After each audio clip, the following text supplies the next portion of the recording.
Mesdames, Messieurs, bonsoir, bienvenue dans votre journal. Retour sur les incidents qui ont émaillé la nuit de vendredi à samedi à Tours. Un homme qui effectuait un rodéo a foncé sur un policier. Résultat, 3 blessés. Dans la foulée, des représailles au Sanitas, des voitures ont été brûlées.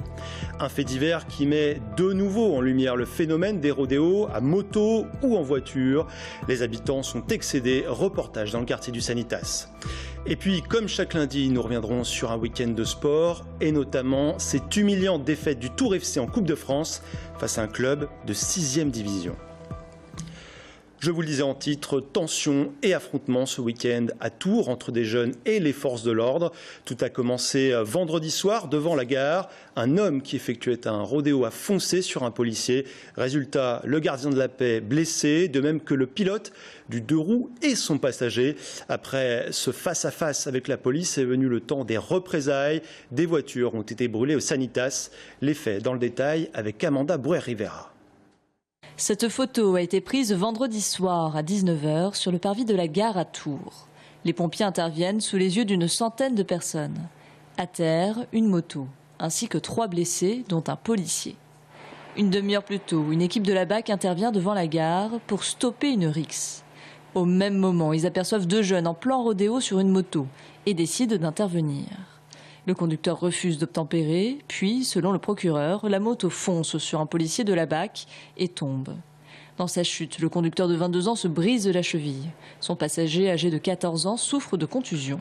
Le policier, muté 3 jours plus tôt à Tours, est légèrement blessé.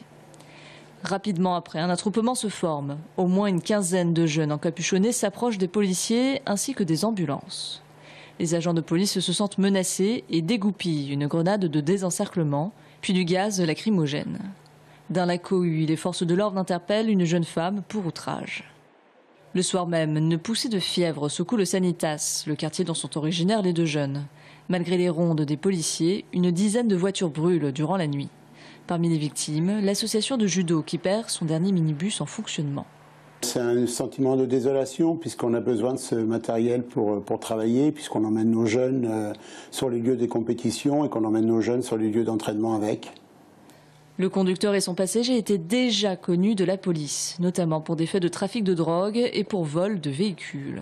L'adolescent à l'arrière de la moto a été remis à ses parents le soir même. Aucune charge n'a été retenue contre lui. Le conducteur, lui, est toujours hospitalisé. Il risque 5 ans de prison pour violence volontaire sur un agent de la force publique. Les réactions des élus ne se sont pas faites attendre. Je vous propose d'abord d'écouter Serge Babary, le maire de Tours.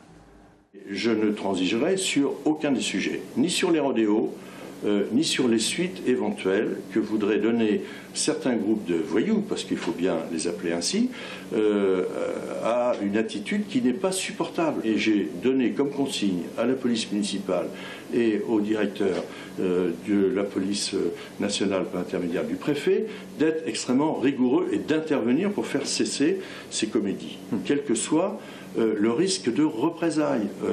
On est dans un état de droit. Ce n'est pas un groupe de 10, 12, 15 ou 25 voyous qui vont faire régner l'ordre dans les quartiers.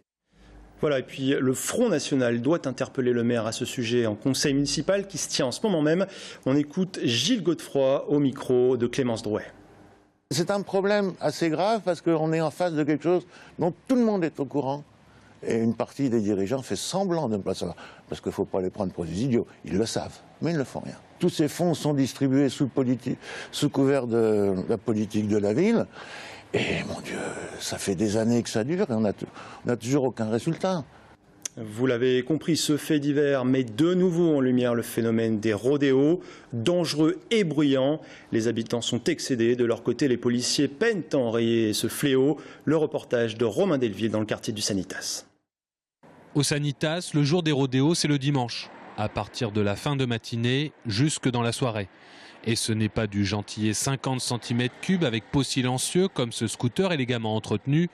Les habitants évoquent plutôt des quads de 200 cm3, des motos trial ou des motocross type 700 cm3. En tout cas, ça en fait le bruit. Bon, ça a toujours été un petit peu le bordel, mais là, les scooters avec les pots d'échappement en moins ou sans plaque d'immatriculation, ça fait le bordel.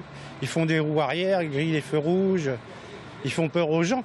Ils passent sur les trottoirs et voilà, ça devient atroce, quoi. Trop, c'est trop. Du bruit, bien sûr, il en faut un peu de bruit parce que c'est monotone. Mais je pense que là, c'est un peu poussé à l'extrême. Puis c'est dangereux en plus. Dans le quartier, la place Saint-Paul peut être un lieu de rassemblement dominical et motorisé, donc bruyant. Mais ce sont les rues et allées adjacentes ou voisines qui sont le théâtre des rodéos motos. L'allée des Granges Saint-Martin, l'allée Roland-Engérand ou la rue Abbé-Pierre sont des grandes lignes droites propices à ces pratiques. Pratiques bruyantes, pratiques dangereuses pour les riverains aussi, pratiques source récurrente d'un sentiment d'insécurité. Alors pour contrer le phénomène, certains habitants évoquent la manière forte, la réquisition. Les polices, il faut prendre les mobilettes. Les polices, c'est pas nous. Sauf que la police peut intervenir quand le bruit dépasse les bornes ou qu'il y a mise en danger d'autrui. Si les 2 roues sont vendues, c'est qu'ils peuvent être utilisés, même de manière exagérée. Arrêter une moto, ça a toujours été plus difficile qu'une voiture. Donc forcément, une voiture, on peut se mettre à travers. Une moto, on peut prendre les trottoirs, les bas-côtés. Et en général, ils nous font faux bond. Forcément, dans les cités, ils connaissent les cités ou les rues mieux que nous. Donc forcément, il faut faux bond. Puis après, ils s'arrêtent la moto. Donc forcément, aller à un endroit bien précis, sauf s'ils en démarrent ou si les gens nous le signalent. Mais c'est vrai que c'est difficile à arrêter. Faire son beau, son malin, son cacou, son kéké, pour les jeunes, ça reste un jeu, comme ici à la rabatterie à Saint-Pierre. Et ça vaut tout autant au Sanitas. C'est pas vraiment pour embêter les gens, c'est plutôt pour s'amuser. Ils font pas vraiment ça parce qu'ils savent un peu que voilà qu'il y a des gens le matin, voilà qui se réveillent tôt et tout, mais voilà. Bah après ça va jamais changer. De toute façon c'est tout le temps comme ça. Il y aura tout le temps des gens en train de faire de la bécane et tout, et c'est pas forcément pour embêter les gens. La liberté des uns s'arrête donc aux fenêtres et aux oreilles des autres. Dans les rodéos motos répétés, il y a un peu de fraternité et de concorde sociale qui est rompue. Voilà ce qu'on pouvait dire sur ces événements. Dans le reste de l'actualité, hier, la France a rendu hommage aux victimes des attentats du 13 novembre. En Indre-et-Loire et Loire-et-Cher, pas de cérémonie officielle, mais quelques témoignages symboliques, comme ici sur le parvis de l'hôtel de ville de Tours. De son côté, la famille de Marion et Anna, 2 victimes originaires de Chailles dans le Loire-et-Cher, ont organisé des commémorations privées. En bref, nouveau rebondissement dans le dossier de la donation Kligman. Léon Kligman, c'est ce richissime industriel qui souhaite faire don à la ville de 1200 œuvres d'art.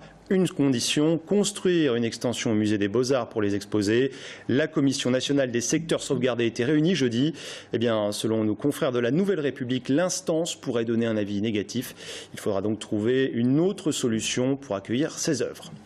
Comme chaque lundi, les principaux résultats sportifs du week-end avec vous, Bastien, Mathieu, bonsoir. Bonsoir. Du football d'abord, on savait le Tour FC malade, mais là l'équipe a touché le fond en Coupe de France. Et oui, une défaite et une élimination 3-2 contre un club de division d'honneur, donc la 6e division française. C'était donc contre Saumur, on a du mal à y croire, mais les contre-performances s'enchaînent. Ce match devait servir pour redonner de la confiance, ça risque de faire l'effet totalement inverse. Vous l'avez vu, les Tourangeaux ont pourtant ouvert le score par Miguel, mais ils vont prendre 2 buts en première mi-temps. Brian Bergogneau va égaliser juste avant la pause, mais un 3e but des Saumurois en fin de match va permettre au club amateur de se qualifier pour le 8e tour. Le Tour FC est donc éliminé dès son entrée en lice dans la compétition, de quoi énerver le capitaine Roderick Philippi. On l'écoute. On a essayé de jouer au football, on a essayé de travailler tactiquement, techniquement. Maintenant, on va arrêter de faire les techniciens, les footballeurs, les machins. On va chercher des résultats en se laissant pousser un peu les couilles. Vulgairement parlant, je suis désolé, mais c'est comme ça qu'il faut parler à un moment donné. Il faut se laisser pousser les couilles un peu et arracher les adversaires en face de nous. Et on va voir s'ils ont trouvé la recette pour que ça pousse assez rapidement, parce qu'ils se déplacent dès vendredi. Un match à Sochaux, ce sera pour le compte de la 15e journée de Ligue 2. Ouais, le match qui s'est déroulé hier. On continue avec l'ADA Blois, c'est du basket. Une semaine après la première victoire en Pro B de son histoire, l'ADA n'a pas su enchaîner contre Fos-sur-Mer. Oui, une défaite 72-64. L'ADA qui avait en effet réalisé l'exploit la semaine dernière contre Roanne en s'imposant et en déjouant ainsi les pronostics. Cette fois, la logique a été respectée. compliqué. Ils ont pourtant longtemps tenu tête à une équipe qui restait sur 5 victoires en 5 matchs. Ils ont finalement craqué dans le dernier quart-temps, toujours pénalisés par les blessures. Un nouveau joueur a d'ailleurs rejoint l'infirmerie cette semaine, Moïse Diamé, qui a été opéré d'une fracture du pouce droit. L'ADA attend d'ailleurs son remplaçant qui ne devrait plus tarder à arriver. Et puis pour revenir sur ce match, Michael Haine ne se cherche pas d'excuses. Il regrette que ses joueurs n'aient pas été assez durs sur l'homme. On l'écoute, c'était au micro de Clémence Drouet dimanche. Samedi plutôt. On a manqué, je trouve, énormément d'agressivité, surtout qu'on avait quand même ce soir un corps arbitral qui avait le sifflet facile. Donc il fallait s'adapter à ça, il fallait jouer avec eux, il fallait montrer plus d'agressivité. Et je trouve qu'on en a manqué, on s'est reposé vraiment sur le terrain extérieur à un moment donné. Bon, Bastien, on vous retrouve tout à l'heure à 19h15 avec quelques bonnes nouvelles quand même. Oui, alors quand même pas mal de défaites ce week-end, faut l'avouer. C'est le cas de notre invité de la semaine. C'est l'une des légendes du Tour FC. Il a tout simplement le record de matchs disputés avec le Tour FC. Il est maintenant entraîneur d'Avoine. Il dispute également la Coupe de France ce week-end et défaite également. Défaite également de l'UTBM pour le premier match de Pierre Tavano en tant qu'entraîneur. Et puis je vois sur quelques victoires au programme avec notamment l'US Tour et les Remparts. Merci Bastien. Le ministère de l'Éducation nationale a publié les chiffres. Aujourd'hui, le nombre de décrocheurs scolaires est en baisse en France, moins 20% depuis 2012. Qu'en est-il dans l'académie d'Orléans-Tours et en Indre-et-Loire? Nous ferons le point avec notre invitée Hélène Gervais. Elle est inspectrice d'académie en charge notamment du décrochage scolaire. A tout de suite.